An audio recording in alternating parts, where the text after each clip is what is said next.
আপনারা দেখছেন news 24 hour, খবরের সাথে সব সময়। বৈষম্য বিরোধী ছাত্র আন্দোলনের অন্যতম সমন্বয়ক মোহাম্মদ নাহিদ ইসলাম ঢাকায় কেন্দ্রীয় শহীদ মিনারে বিক্ষোভ সমাবেশ থেকে সরকার পদত্যাগের এক দফা দাবি ঘোষণা করেছেন। আজ শনিবার ৩ আগস্ট বিকেল ৫:৩০টার দিকে শহীদ মিনারে সমবেত ছাত্র জনতার উদ্দেশ্যে বক্তব্য দেন তিনি।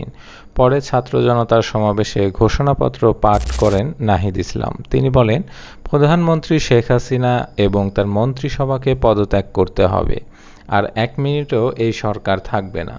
এক দফা এক দাবি, শেখ হাসিনার পদত্যাগ।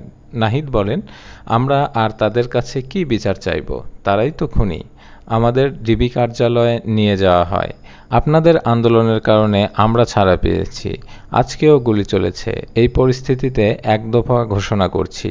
শেখ হাসিনা বলেছেন, আলোচনার দরজা খোলা রয়েছে। তিনি আগেই বুঝেছেন দরজা খোলা রাখার সময় হয়েছে। আমরা আসছি। এই যে খুন হত্যা হয়েছে, এজন্য তাকে পদত্যাগ করতে হবে এবং বিচারের আওতায় আনতে হবে। শুধু শেখ হাসিনা নন, সব মন্ত্রীকে পদত্যাগ করতে হবে। নাহিদ ইসলাম আরও বলেন, আমাদের এক দফা হলো শেখ হাসিনার পদত্যাগ এবং এই সরকারের লুটপাট দুর্নীতির বিচার। আমরা জেলের তালা ভেঙে আমাদের ভাইদের আনব। যে অভ্যুত্থান শুরু হয়েছে, এতে জনতা যোগ দিন। আমরা সবার সঙ্গে আলোচনা করে সম্মিলিত মোর্চা গঠন করব। আমরা আমাদের দেশের রূপরেখা ঘোষণা করব। আগামীকাল থেকে সর্বত্র অসহযোগ আন্দোলন হবে। এই সমন্বয়ক বলেন, যদি ইন্টারনেট বন্ধ, কারফিউ জারি হয়, আমরা মেনে নেব না। এখন ছাত্র জনতার এগিয়ে আসতে হবে। আপনারা শান্তিপূর্ণভাবে অসহযোগ আন্দোলন পালন করবেন। সরকার যদি জনগণের বিরুদ্ধে দাঁড়ায়, এটা জনগণ মানবে না। আপনারা যদি অস্ত্র চালান, তাহলে প্রতিরোধ হবে।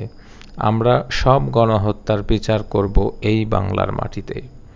এছাড়া প্রধানমন্ত্রী শেখ হাসিনা ও মন্ত্রিসভার সব সদস্যের পদত্যাগ দাবিতে রোববার ৪ আগস্ট সারা দেশে সর্বাত্মক অসহযোগ আন্দোলন শুরু হবে বলে সমাবেশ থেকে ঘোষণা দেওয়া হয়। এর আগে দুপুরের পর থেকে রাজধানীর বিভিন্ন এলাকা থেকে দলে দলে মিছিল নিয়ে কেন্দ্রীয় শহীদ মিনার ও এর আশেপাশের অবস্থায় নেওয়া শুরু করে শিক্ষার্থীরা। শিক্ষার্থীদের পাশাপাশি কোটা আন্দোলনের সমর্থনে অভিভাবক ও অনেক শ্রেণী পেশার মানুষও এতে অংশ নেন। এ সময় অনেকের হাতে বিভিন্ন স্লোগান সম্বলিত প্ল্যাকার্ড দেখা যায়।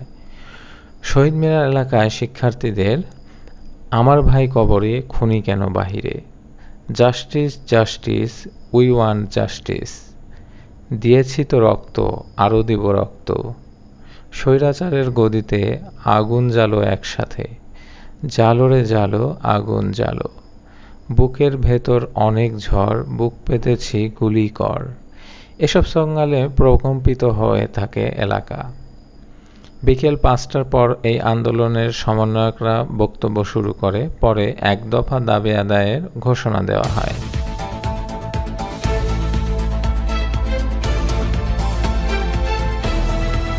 আপনারা দেখছেন নিউজ 24 আওয়ার, খবরের সাথে সব সময়।